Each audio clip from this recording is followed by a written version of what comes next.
Rajya Sabha MP Shri H.D. Devagowda ji, and my another leader and Union Minister Shri H.D. Kumaraswamy ji. And I also extend my gratitude to the people of my constituency, Kolar, and people of Karnataka for entrusting me with this responsibility. I want to extend my heartfelt thanks to Honorable Prime Minister Shri Narendra Modi ji and Honorable Finance Minister Srimati Nirmala Sitharaman ji, who has presented a good Union Budget 24-25. In the history of Indian democracy, our Honorable Prime Minister Shri Narendra Modi ji has been elected for the third consecutive term, and NDA government is presenting the budget for a record 11 years continuously, promising a true and wide vision on key fields that emphasizes the development of the nation and ample opportunities for all. Speaker, sir, the budget has focused on skill development to reap benefits out of demographic dividends, where the youth, both men and women, will improve their skills and take advantage of abundant opportunities in the field of employment and entrepreneurship. The government has taken up steps to skill 20 lakh youths over 5 years, including women. Importance is given to women, which is almost 50% of our population, by reserving 3 lakh crores for women-led development schemes for their economic development. Importance is also given for working women hostels. The government has also opened new opportunities in higher studies by giving financial support of up to 10 lakhs in domestic institutions. Projecting the MSME to complete globally would make the nation footprint in manufacturing and services industries and another important priority. Providing MSMEs with guarantee, enhancing Mudra loan limit to 20 lakhs from 10 lakhs will make the young entrepreneurs to establish on their own. A scheme to provide internship in top 500 companies to 1 crore youths in 5 years by giving rupees 5,000 internship per month, which will create employment to youth. The government has taken responsibility by sanctioning 3 crore houses in rural areas, which will bring down the economic burden to the people who come under below poverty line. The government has planned for constructing 1 crore houses in Urban 2.0 scheme by allocating 10 lakh crores.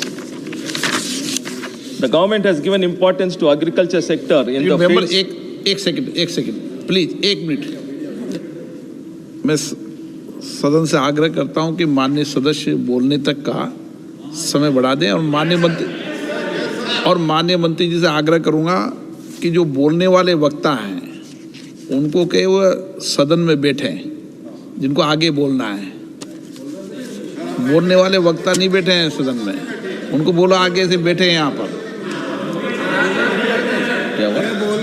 जो कल बोलने वाले, आज बोलने वाले थे, वो भी सदन में बैठे यहाँ पे लिस्ट में जिनका नाम है। हाँ, सदन में बैठेंगे तो सुनेंगे तो बोलेंगे।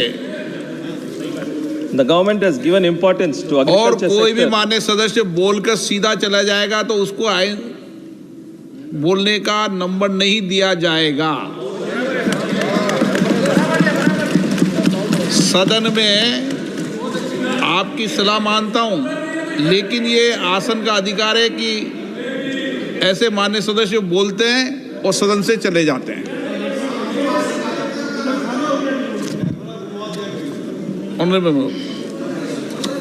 The government has given importance to agriculture sector in the fields of research to provide climate resilient varieties, which is utmost required due to climate change. It is also giving thrust to natural farming and digital public infrastructure for coverage of farmers and their land. The government has adopted PM Surya Ghar Muft Yojana, where solar units are installed on rooftops to obtain free electricity to 1 crore households. This will reduce the burden on power sector, and economically the householder will benefit.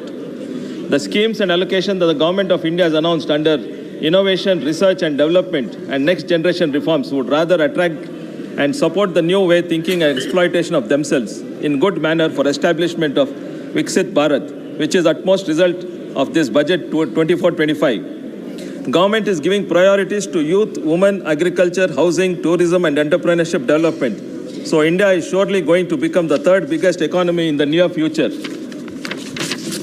I also wish to emphasize the importance of key issues relevant to my parliamentary constituency, Kolar, like water and drinking and irrigation purpose to Kolar and Chikbalapur districts from Krishna River, food processing units for tomato and mango at Kolar, Srinivaspur and Mulbagal, a government medical college and a multi-speciality hospital, railway coach factory which was proposed in 2016, retirement benefits of Bharat Gold Mines Limited employees issue pending since 2001, regularization of BEML contract employees at KGF unit, upgradation of state highways to national highway from Hoskote to Madanpalli, B. Kotkota to Hosur, Kuppam to Bagepalli. Thank you, Honorable Speaker, for giving me an opportunity in this august house. Jai Hind.